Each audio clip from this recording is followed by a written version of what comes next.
Hello guys, നോക്കൂ, നമ്മുടെ വിദ്യാഭ്യാസ വകുപ്പിൻ്റെ ക്രൂരമായ വിനോദ പരിപാടിയെക്കുറിച്ചാണ് ഇന്നത്തെ പരിപാടി ഗൈസ്.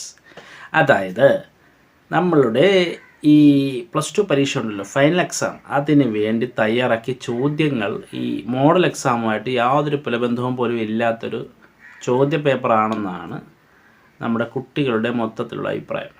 എന്നാണെന്നറിയാമോ? മോഡൽ എക്സാം നടത്തിയതും ഓണപ്പരീക്ഷ, ക്രിസ്മസ് പരീക്ഷ എല്ലാം നടത്തിയതും ഒരേ രീതിയിൽ. ഫൈനൽ പരീക്ഷ, അതായത് ഫൈനൽ എക്സാമിന് വേണ്ടി ഇവന്മാർ വന്നപ്പം ഇവന്മാർക്ക് പണി കൊടുക്കുക എന്നുള്ള രീതിയിൽ, അതായത് ഇത്രയും കുട്ടികളുടെ പുറത്തായിട്ട് പണി കൊടുക്കുക എന്നുള്ള രീതിയിൽ അവന്മാരെ ICIC നിലവാരം, CBSE നിലവാരം എന്നൊക്കെ പറഞ്ഞ് ഡയലോഗ് അടിച്ച് മൂല്യനിർണ്ണയം കർക്കശമാക്കാൻ വേണ്ടി ചെയ്ത ജോലിയാണിത്. പക്ഷേ ഇതിനകത്തൊരു മനുഷ്യാവകാശത്തിനൊരു വിഷയമുണ്ട്. ഏത് പരീക്ഷ നടത്തുകയാണെങ്കിലും ഒരു കൂടിയാലോചന വേണ്ടേ? ഈ കുട്ടികളെക്കുറിച്ച് ഇതിനെ ബോധവാന്മാരാക്കണ്ടേ? അധ്യാപകരെക്കുറിച്ച് ബോധ്യവാന്മാരാക്കണ്ടേ? ഇവരെക്കുറിച്ച് ഒരു ചിന്തയുമില്ലാതെ, ഇവർക്കൊന്നും ഒരു മുൻവിധിയും കൊടുക്കാതെ, ഇവർക്കൊന്നും ഒരു പുനരുചിന്തനം നടത്താതെ ഇവരോടൊന്നും കൂടിയാലോചിക്കേണ്ട ഒരു സുപ്രഭാതത്തിൽ വരികയാണ് ഗൈസ് ഇടുത്തി പോലുള്ള ചോദ്യങ്ങൾ. അതായത് കടുകട്ടി ചോദ്യങ്ങൾ. മലയാളം ആണെങ്കിലും ഇംഗ്ലീഷ് ആണെങ്കിലും കെമിസ്ട്രി, ബയോളജി, ഫിസിക്സ്, ഇവരെല്ലാവരും കുട്ടികൾക്ക് പരാതികളാണ്. അതുപോലെ തന്നെ കൊമേഴ്സ്, ഇതുമായി ബന്ധപ്പെട്ടതും വളരെയധികം വിമർശനജനകമായ രീതിയിലുള്ള അഭിപ്രായങ്ങളാണ് കുട്ടികളിൽ നിന്നുണ്ടാകുന്നത്.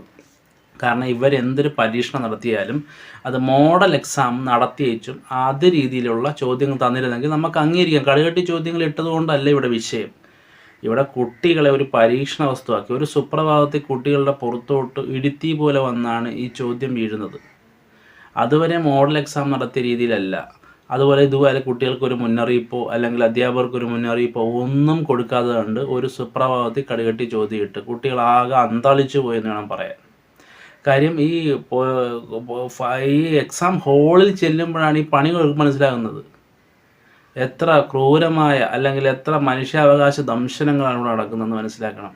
ഈ കുട്ടികൾ മൊത്തം ഈ ഭാവി മൊത്തം കൊണ്ടു നടക്കേണ്ട ഈ +2ൻ്റെ മാർക്ക് ലിസ്റ്റും സർട്ടിഫിക്കറ്റുമായിട്ട് നടക്കാൻ വേണ്ടിയുള്ള പരിപാടിക്കാണ് ഈ സംഭവം കൊണ്ടുവന്നിരിക്കണം. ഇത് ആവറേജ് കുട്ടികൾക്ക് വളരെ പുറകിലോട്ട് പോവും, മെയിനായിട്ട് പഠിക്കുന്ന ആൾക്കാരും പുറകിലോട്ട് പോകും. ഇതിനകത്ത് വേറെ ആൾക്കാർ പറയുന്നുണ്ട് ഇത് കടുകട്ടി ചോദ്യം കേരളം മൊത്തം നടത്തിയല്ലേ, എല്ലാവർക്കും ടഫായതുകൊണ്ട് എല്ലാവരും ഒരേ രീതിയിലായിരിക്കും. ഗൈസ് നോക്കുക, അതൊന്നും അല്ല ഇതിനകത്ത് വിഷയം. ഇതിനകത്ത് വിഷയം എന്തുകൊണ്ട് കുട്ടികളെ നേരത്തെ ഇൻഫോം ചെയ്തില്ല?